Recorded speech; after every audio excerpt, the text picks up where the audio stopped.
Nihal, mutual fund తీసుకుందామని చూస్తే ఒక్క కేటగిరీలో ఎన్నో వస్తున్నాయి. ఏది బెస్ట్ అని ఎలా చూడాలి? దీనికి 2 రేషియోస్ ఉంటాయి. Upward capture ratio, downward capture ratio అని. అంటే ఇప్పుడు ఓవరాల్ మార్కెట్తో కంపేర్ చేస్తే నీ మ్యూచువల్ ఫండ్ మార్కెట్ 10 పాయింట్లు మూవ్ అయితే నీ మ్యూచువల్ ఫండ్ ఎంత ఎక్కువ మూవ్ అయింది, ఒకవేళ మార్కెట్ 10 పాయింట్ల కిందకు వస్తే నీ మ్యూచువల్ ఫండ్ ఎంత తక్కువ పడింది అని చెప్పి ఈ రేషియో చెప్తుంది. ఒక మ్యూచువల్ ఫండ్ కేటగిరీ ఎగ్జాంపుల్ చెప్పు. ఫ్లెక్సీ క్యాప్లో చెప్పు. ఇప్పుడు దీనికి సింపుల్గా గూగుల్లో మ్యూచువల్ ఫండ్ క్యాప్చర్ రేషియో నొక్కితే ఈ అడ్వైజర్ కోజ్ అనే వెబ్సైట్ వస్తుంది. ఇప్పుడు దీంట్లో మనం ఏం చేయాలంటే ఇక్కడ నేను ఫ్లెక్సీ క్యాప్, లార్జ్ క్యాప్ ఇలా మల్టిపుల్ ఆప్షన్స్ ఉంటాయి కదా, మనకి ఏ మ్యూచువల్ ఫండ్ కేటగిరీ కావాలో సెలెక్ట్ చేసుకోవాలి. నువ్వు ఫ్లెక్సీ క్యాప్ అన్నావు కదా, సో అది సెలెక్ట్ చేసుకుంటున్నా.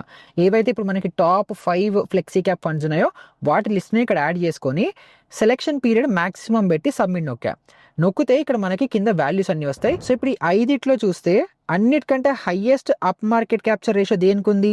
క్వాంట్ ఫ్లెక్సీ క్యాప్ ఉంది. అంటే మార్కెట్స్ మంచిగా పర్ఫామ్ చేస్తే క్వాంట్ ఫ్లెక్సీ క్యాప్ అన్నిటికంటే ఎక్కువ పర్ఫామ్ చేస్తుంది.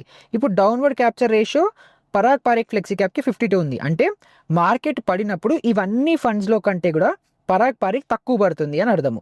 కానీ ఇప్పుడు మనకేంటి, బ్యాలెన్స్డ్ ఫండ్ కావాలి, పెరిగేటప్పుడు మంచిగా పెరగాలి, పడేటప్పుడు తక్కువ పడాలి. సో ఇలా రిస్క్ రివార్డ్ రేషియోలో మనం చూసుకుంటే Parag Parikh flexi cap 1.57 capture రేషియోతో మోస్ట్ సేఫెస్ట్ లాగా కనిపిస్తుంది. లేదు కొంచెం అగ్రెసివ్గా ఉండొచ్చు అని అనుకుంటే మనకి క్వాంట్ ఫ్లెక్సీ క్యాప్ వస్తుంది 111, ఇంకా 97 కాబట్టి ఇలా మనం చూస్ చేసుకొని ఒక మ్యూచువల్ ఫండ్ని సెలెక్ట్ చేసుకోవాలి. మీరు ఏ ఫండ్స్లో ఇన్వెస్ట్ చేస్తున్నారో కమెంట్స్లో చెప్పండి.